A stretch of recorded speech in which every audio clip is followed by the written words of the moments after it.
Salut à tous, c'est Bourrichon, on se retrouve pour une nouvelle vidéo. Aujourd'hui, je vais vous parler des joueurs pensionnaires du top 14 qui ont impressionné lors de la Coupe du Monde 2023. C'est parti.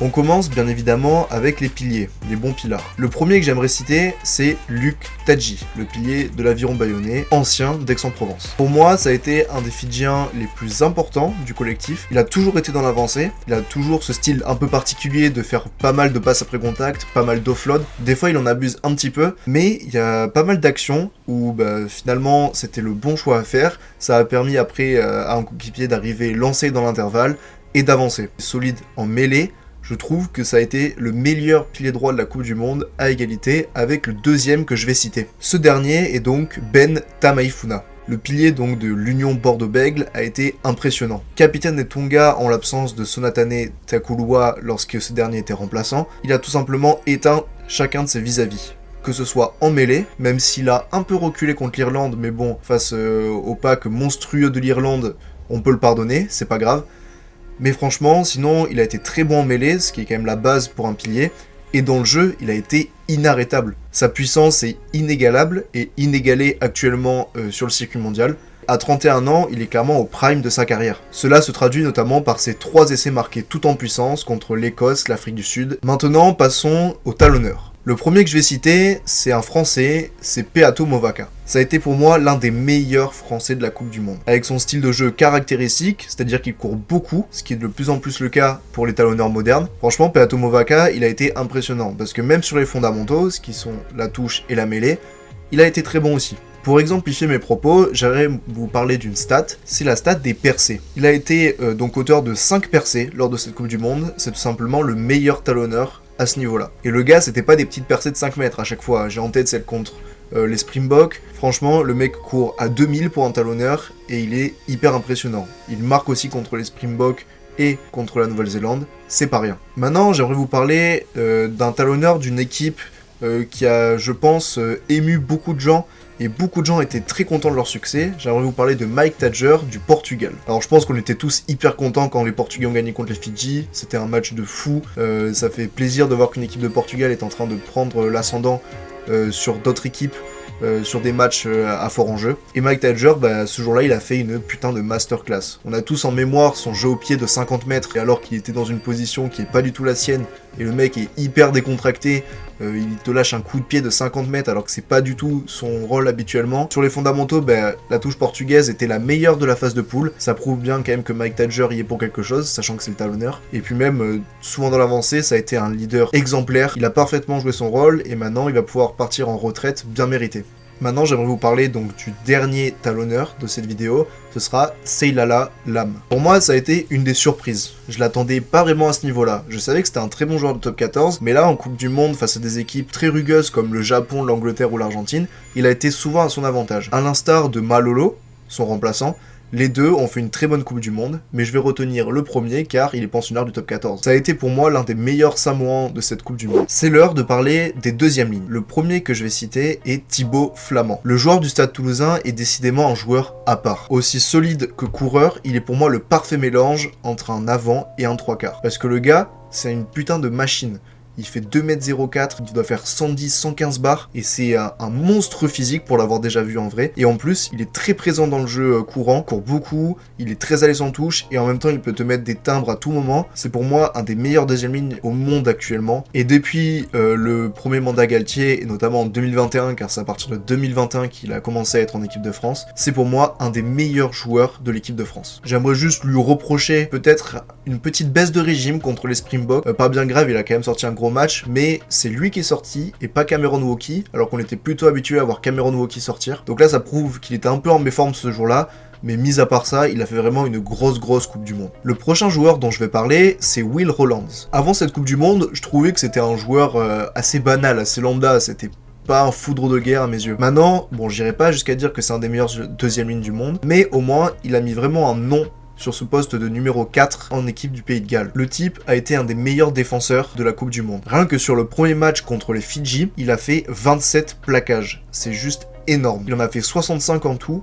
donc il a déjà fait on va dire, le tiers de tous les plaquages qu'il a fait pendant la Coupe du Monde, ça a été en un seul match. C'est juste une performance historique. Il a un abattage défensif de ouf, comme je viens de le dire, fait le travail de l'ombre, donc il est un peu moins en vue en attaque, mais bon, ça reste quand même un ferrailleur, et je pense que le Racing en a bien besoin. Autre ferrailleur, Samuel Whitelock. Avant, c'est-à-dire entre 2019 et cette Coupe du Monde, je trouvais qu'il avait une baisse de régime, sûrement due à l'âge, parce qu'au bout d'un moment, tu peux pas non plus tenir le rythme des matchs internationaux quand tu commences à prendre de l'âge. Mais là, en fait, je trouve qu'il a fait une Coupe du Monde très impressionnante. Même quand il est remplaçant, il a un impact. Et franchement, s'il a ce niveau à Pau, il va faire beaucoup de bien. En touche, toujours impressionnant. Dans la défense, ne rate quasiment jamais un plaquage. Dans le jeu, c'est un peu comme Will Rollands, tu le vois moins, mais parce que c'est pas du tout son style de jeu, c'est un mec qui travaille dans l'ombre. Et puis bon, que dire à part que c'est sûrement l'un des joueurs les plus importants de l'histoire du rugby. Et enfin, on termine les deuxièmes lignes avec Guido Petit.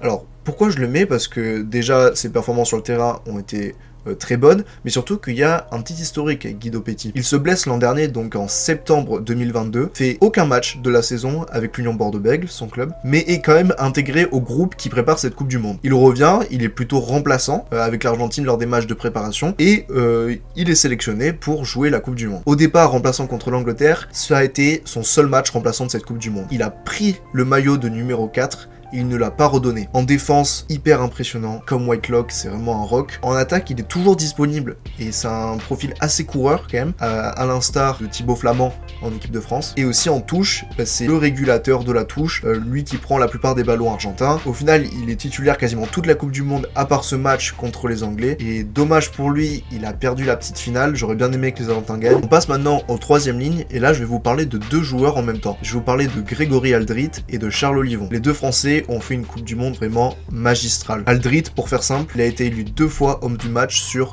2 matchs joués en poule. Juste une masterclass. Le gars avance tout le temps, c'est un putain de tracteur, c'est le meilleur 8 du monde à mes yeux, avec Hardy Savea. Juste, il répond toujours présent. En fait, c'est ça qui est impressionnant avec Aldrit, c'est qu'il est toujours là. J'ai l'impression qu'il ne faiblit jamais, et j'ai pas le souvenir d'avoir vu un match d'Aldrit en équipe de France où il a été moins bon que les autres. Il est toujours vu très bon. Olivon, c'est pareil. Il a clairement monté en puissance, je ne l'ai jamais vu à ce niveau. Bon, déjà, on sait que c'est un profil très coureur, on sait que c'est un gros plaqueur aussi, et un bon preneur de balle en touche. Tous les matchs qu'il a joué pendant cette Coupe du Monde, il a mis de l'intensité tout le temps. Ça a été l'un des seuls à réussir à plaquer Chelsea Colby en quart de finale d'entrée sans se faire avoir par un crochet, et franchement juste pour ça bravo, parce que quand Colby te met un crochet, généralement tu pars dans le vent. Passons maintenant à un joueur Rochelais, je vais parler de Levani Botia. Malgré une entrée mitigée contre le Pays de Galles, le joueur de 34 ans a prouvé qu'il était encore au niveau. Franchement, il a une activité dans les rucks impressionnante. Dès qu'il met les mains, tu ne peux pas le bouger, c'est simple, tu as perdu le ballon. Le mec te fait 15 grattages, 3 cartouches minimum par match, il est juste hyper fort. Il est dans la continuité de sa saison avec La Rochelle, où sa réorientation en troisième ligne a fait le plus grand bien. Souvent dans l'avancée, ballon en main, il a marqué un essai contre la Géorgie qui a fait énormément de bien aux Fidjiens dans ce match dégueulasse, et qui a permis donc aux Fidjiens d'être en bonne position pour accrocher les phases finales, chose qu'ils feront par la suite. Passons maintenant aux demi-mêlées. Je vais faire vite, car j'ai pas de joueurs qui m'ont réellement impressionné à ce poste, donc je vais mettre Antoine Dupont, parce que Dupont c'est vraiment le GOAT, c'est le meilleur joueur du monde. Il est toujours à un niveau extraordinaire, même si contre les Box, j'ai trouvé qu'il était un peu sur la réserve, et ça peut totalement se comprendre, je lui jette pas du tout la pierre, mais je l'ai trouvé un peu en dedans, et je pense qu'il aurait dû sortir, notamment aux alentours de la 55-60e. Là on a vraiment vu qu'il était fatigué, qu'il en pouvait plus. J'aurais bien voulu que Maxime Lucu rentre. Lucu aussi a fait une bonne Coupe du Monde, je vais pas trop en parler, mais je trouve que son match contre l'Italie, ça a été un match de patron. Et le deuxième de une mêlée, c'est Santiago Arata. Ça a été le meilleur Uruguayen pour moi, avec Manuel Aldaro, le troisième ligne. Avec Etcheberry, son comparse de la charnière, ils ont formé une charnière vraiment qui faisait plaisir à voir. L'Uruguay jouait très bien au rugby, et ils ont permis de mettre l'Uruguay sur une carte rugbystique. Pour les demi d'ouverture, je vais faire vite aussi, parce que pareil, il n'y a pas de joueurs qui m'ont transcendé. Je vais parler de Jalibert. Pour moi, il a fait oublier Ntamak. Il fait un très bon match contre les Néo-Zélandais, un très bon match contre l'Italie, sûrement son meilleur de la Coupe du Monde. Un match un peu plus en dedans contre les Springboks, mais à l'image de l'équipe. Son essai contre les Italiens, c'est du pur régal. Petit step qu'il met, alors qu'en plus il est en train de se casser la gueule. Fusco, il se retrouve dos à lui à 5 mètres de son but. Franchement, il n'y a que Jalibert qui est capable de faire ça à un adversaire. Mais bon, je pense que le retour d'Ntamak fera tout de même du bien à l'équipe de France. Et le deuxième, c'est Botitou. Alors oui, vous avez peut-être trouvé ça bizarre, mais je le mets parce qu'en fait, j'ai été tellement déçu de Teti Tella que Botitou, pour moi, a